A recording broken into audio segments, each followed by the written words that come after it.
and we're kicking off with Raw, as this week's show saw Shinsuke Nakamura reveal what he said to Seth Rollins last week that had the World Heavyweight Champion shaken up, disclosing an injury the Architect is dealing with.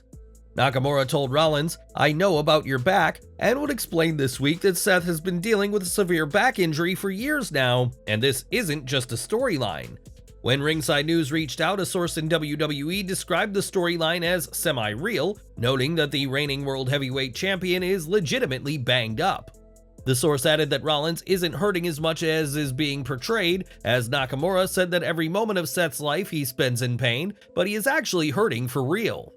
As for what that means for their title match at Payback, it could indeed be a sign of Nakamura's impending victory to allow Rollins some time off to recover from his real back issues. If not, WWE could have Rollins retain, only for Damian Priest to successfully cash in, as depending on the severity of his condition, it may be inevitable that Seth takes some time off. But how would you handle Rollins' situation if you were in Triple H's shoes as head of talent and head of creative? Let us know what you'd do with Rollins in the comments down below. Over to AEW now, as last night's Dynamite was the final episode of Dynamite before All In, and with just days to go, major changes were made to AEW's biggest ever event. Going into Dynamite, a tag team coffin match had been announced for All In, pitting Sting and Darby Allin against Swerve Strickland and AR Fox, but the latter team is no more.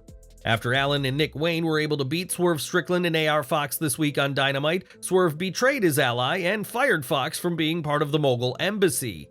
Darby Allin ran out with Sting for the save as Brian Cage started to attack him, and Allin reminded Fox of their friendship as Fox had offered Allin his home when Darby was homeless and training to be a wrestler. As Allin turned his attention to the heels, Christian Cage and Luchasaurus emerged to reveal that they are taking Fox's spot in the tag team coffin match, but it's unclear which of them precisely will be competing. Perhaps the match will be a handicap match pitting Christian, Luchasaurus, and Strickland against Sting and Allin, but we'll have to wait until Wembley to know for sure. This week's Dynamite also saw The Acclaimed appear, but Max Caster and Anthony Bowens were jumped by the House of Black, but a familiar name helped even the odds. During the attack on The Acclaimed, Billy Gunn made his return to TV to make the save, and it was revealed that a trios title match will be taking place at All In. After the WWE Hall of Famer cut a promo on the House of Black, they made it very clear that All In will be all or nothing, but gave no clarification on what that will mean in Wembley. Gunn's return this week comes weeks after he seemingly retired during an episode of AEW Collision, and it was a loss to the House of Black that led to Daddy Ass leaving his boots in the ring. Now Gunn and The Acclaimed have a chance to get revenge on the House of Black by taking the AEW Trios titles, and which team do you expect to be standing tall as champions this Sunday in London?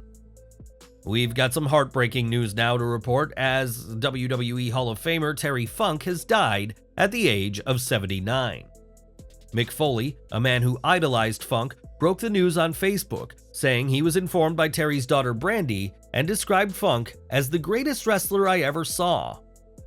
Tributes to the former NWA World Champion quickly poured in, with Ric Flair taking to Twitter to say he'd never met anyone who had worked harder, adding that Funk was a great friend. Triple H praised Funk as an icon of our industry, while Dustin Rhodes called him an incredible mentor and friend, and Lance Storm would call merely knowing Funk as a pleasure and an honor.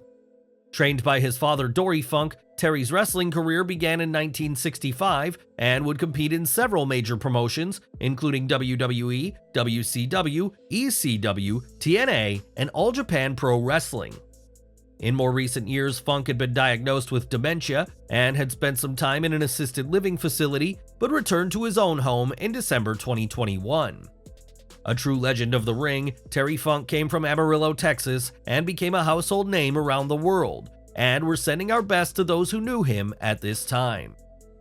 During this week's NXT Heatwave, Women's Champion Tiffany Stratton spoke at length about her title reign, which she insisted won't be ending anytime soon. Stratton spoke about having a greater reign than the likes of Asuka and Charlotte Flair, both of whom had impressive runs, but then Stratton made quite the blunder. Stratton named Becky Lynch among the list of former NXT Women's Champions she will surpass, despite the fact that Lynch never held the gold brand's top prize for women, but that could soon change. Taking to Twitter, Lynch referenced Stratton's botch in her promo, saying that she hasn't won the NXT Women's Championship, or rather, she hasn't won the title yet. Lynch teasing a return to NXT falls in line with WWE policy, as the USA Network demands at least one main roster talent on NXT TV every week in order to boost ratings.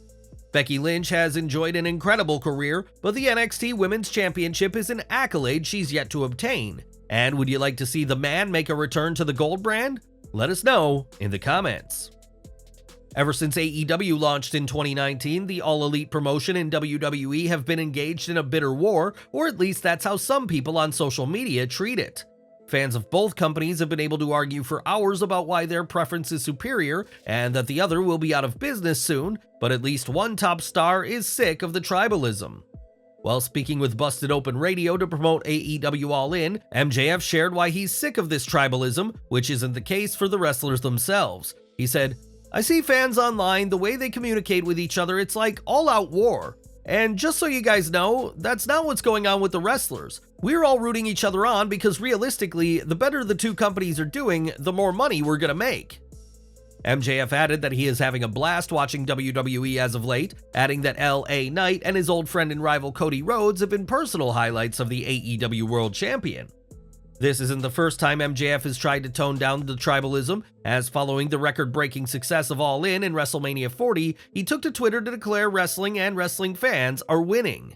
Whichever company you prefer, it's clear that both companies are doing extremely well, and as far as MJF goes, fans should appreciate great wrestling rather than debating which promotion is better. In the finals of the US Championship Invitational, Rey Mysterio suffered some kind of injury which ended the match abruptly and resulted in Santos Escobar being awarded the victory. Ironically, a kayfabe injury to Escobar would result in Rey replacing him in the US title match, and the Hall of Famer would win the gold, but what exactly happened during their match? When asked about his match with Rey during 10 count, Santos Escobar confirmed that Mysterio's injury was not a spot, and until then, everything had been going fine. When Rey got hurt though, Escobar disclosed that his LWO ally had suffered a mild concussion, and Jessica Carr made the call to end the match early. It's been reported that there was never any heat on either Escobar, Rey, or Carr for the match going the way it did, with this situation being chalked up as a freak accident that nobody could have predicted. Despite Escobar winning the tournament, it was Mysterio who'd ultimately win the gold, and hopefully this situation is one that won't be repeated now with Rey as champion. More from AEW now, and ever since last September, there has been a debate about CM Punk and whether he is a help or ultimately a hindrance to the promotion. Punk's recent post-Collision comments about Hangman Adam Page has raised questions about whether his AEW return can work, as have the reports of him blocking talent from shows. When Tony Khan sat down with the Hollywood Reporter to promote All In, the AEW president was asked about the conflict backstage and said it's a reality that he can't make everyone get along. Khan avoided mentioning Punk by name, but said that he's not sure it'd necessarily be in his best interest if everyone was getting along, noting that there should be a healthy rivalry among talent. Khan went even further, saying that there are wrestlers backstage who hate each other and don't want to be friends with each other, but again avoided naming any Chicago-made stars by name. CM Punk has already been able to block Ryan Nemeth, Matt Hardy, and Christopher Daniels from Collision tapings, and while many don't like it, these are actions Khan hasn't blocked backstage. Ultimately, not everyone in AEW is going to be sharing Christmas cards this year, and Khan is aware of that, but do you think CM Punk goes too far with his power? Let us know in the comments. One name who's been with AEW for some time is Keith Lee, but recently it was reported that the former NXT champion had parted ways with the promotion.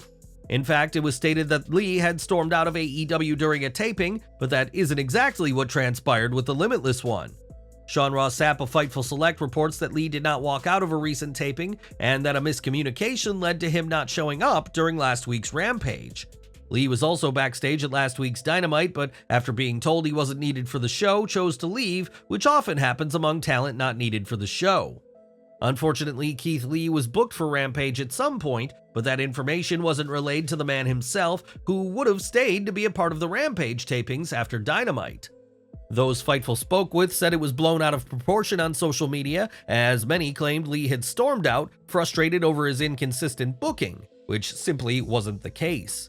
It is unclear whether there is any heat within AEW over the situation, and while Lee hasn't reached the heights many expected for him since joining, this didn't lead to him storming out last week. On last week's SmackDown, Edge competed in the final match of his current contract with WWE, and it's been rumored for some time that he could be jumping to AEW. Edge was someone AEW wanted back in 2019, when it was still unclear if he'd ever wrestle again, but now there is momentum growing that he could finally be All Elite. Wade Keller of PW Torch reports that Edge recently presented WWE with what it would take to retain his services, but that WWE has declined to meet his request.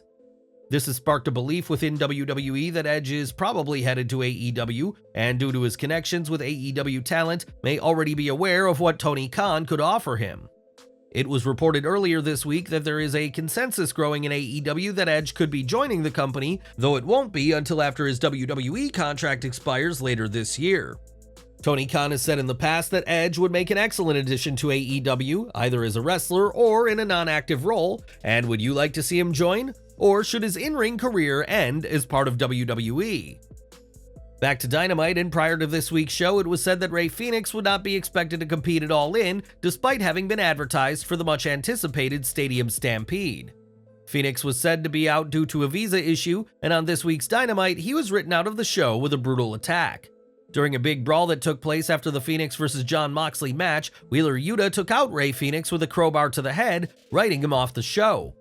Medical staff tended to Fénix, and during a commercial break, he was shown being loaded into an ambulance, all but confirming he won't be at All In.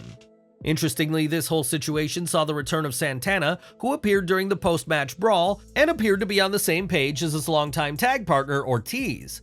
Santana has been confirmed as Fénix's replacement for Stadium Stampede in what will be his first match since last year's Blood and Guts match in June of 2022.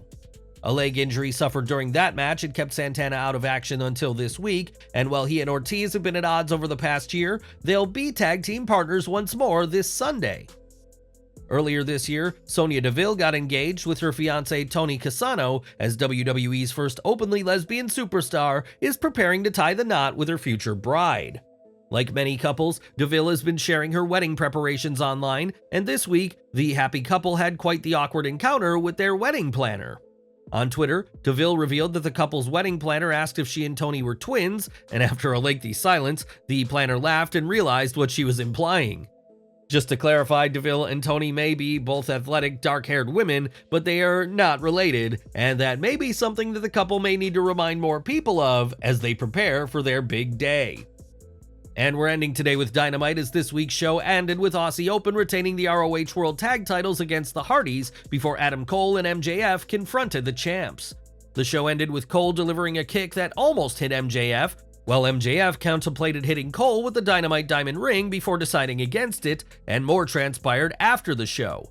After Dynamite went off the air, the two friends and future opponents spoke about making history in Wembley and vowed to become the new ROH World Tag Team Champions.